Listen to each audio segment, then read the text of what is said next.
कहो क्या कह रही हो? महाराज जी, मैं हिमाचल से शिमला से आई हूँ, रोहड़ू से। कहाँ से? रोहड़ू। रोहड़ू। रुगड़ू? हाँ जी। अच्छा, बहुत बढ़िया।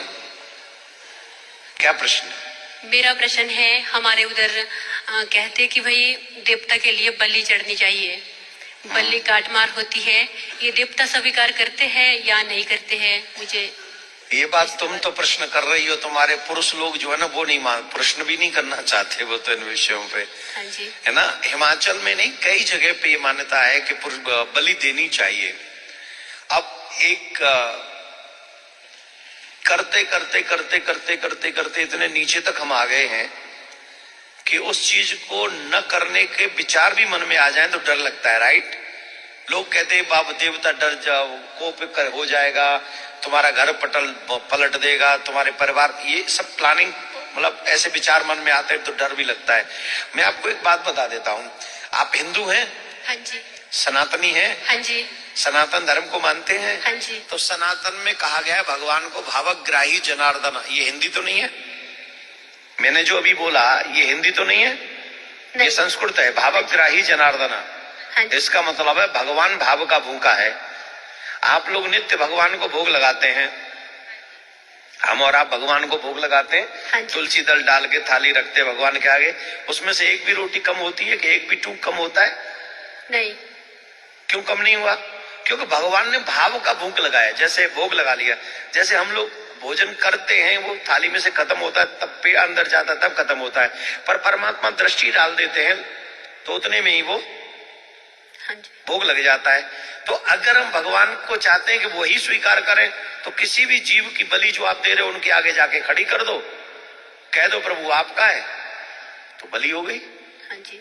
अब उसको छोड़ दो, उसको जीवन जीने दो। हाँ जी। दूसरा, अगर काटना ही है तो भाव से काटिए। आप लोगों ने देखा होगा पूजा में जब होता है तो गणेश जी, मिट्टी के गणेश जी ले आते हैं पंडित जी। हाँ जी। उन पे कलावा बांध देते हैं और कहते हैं गणेश जी पे पुष्प छोड़ो। अब एक बच्चा कह रहा है कि गणेष जी कहाँ है, ये तो मिट्टी का ढिला है। बोले नहीं नहीं, तुम भाव से समझो कि ये गणेश जी हैं। तो जब मिट्टी का ढिला भाव से गणेश हो सकते हैं तो नारियल पर उसी जीव की आकृति बनाकर, नारियल समझ गए आप, श्रीफल, उस पे उसी जीव की बलि बना दो, आकृति बना दो। जो जीव की बलि आप देते हैं उसकी आकृति बनाकर और उसको फोड़ के उसको कहो कि ये आपकी बलि हमने चढ़ा दी, आप इसे स्वीकार करो। उसे देवता भी स्वीकार कर लेंगे, उसे मानव भी स्वीकार कर लेंगे, प्रसाद आप पा भी लेंगे और कोई जीव हत्या भी नहीं होगी। ये शास्त्र सम्मत बात बता रहे हैं। हाँ जी। ये बात जो हम बता रहे हैं शास्त्र सम्मत बता रहे, से कोई देवता रुष्ट नहीं होगा आपका। हाँ जी। प्रसन्न हो जाएंगे देवता कि वाह, तुमने जीव की हत्या भी नहीं की और तुमने हमें बलि भी दे दी। हाँ जी। आओ महाराज जी, हम आपके पास आना चाहते हैं, आपके चरणों में धूली लेना चाहते हैं। बहुत दूर से आए तो हम चाहते कि यहाँ पहुंचकर हम आपसे न मिले। तो मेरे चरण धूल नहीं दे पा रहे हैं, पता नहीं कई सालों से चरणों की धूल खत्म हो गई है, वो धूल आती नहीं है चरणों में। पर आपका इतना प्रेम स्नेह है तो आप थोड़ी देर बैठ जाइए और फिर प्रणाम कर लेंगे, हम आपको प्रणाम कर लेंगे। आप तो देवभूमि से आए, पूरी दुनिया जाती, हम जा रहे हैं शिमला घूमने। और शिमला कहाँ है? बोले वृंदावन घूमने। क्या बात है, एकदम उल्टी हो गया है, बहुत आनंद, उल्टी गंगा बह गया ना, बहुत अच्छा हो गया। इन दिनों में लोग शिमला घूमने जाते हैं। हम तो महाराज जी, एक दिन लगता है शिमला से भी रोडू जाने के लिए। हैं?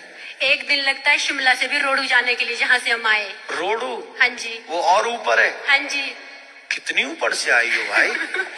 हम तो शिमला ही नहीं जाते। पहाड़ों से आए महाराज जी। अच्छा, ये पहाड़ों से। हम तो आज तक गए नहीं शिमला, हमको किसी ने वहाँ बुलाया भी नहीं। और हम आ जाओ महाराज जी, हम ले चलते आपको। ये मृत्यु लोक के लोग हमको नहीं छोड़ेंगे, वो तो देवभूमि है। आपका दर्शन यही हो गया प्रभु, बहुत बहुत अच्छा।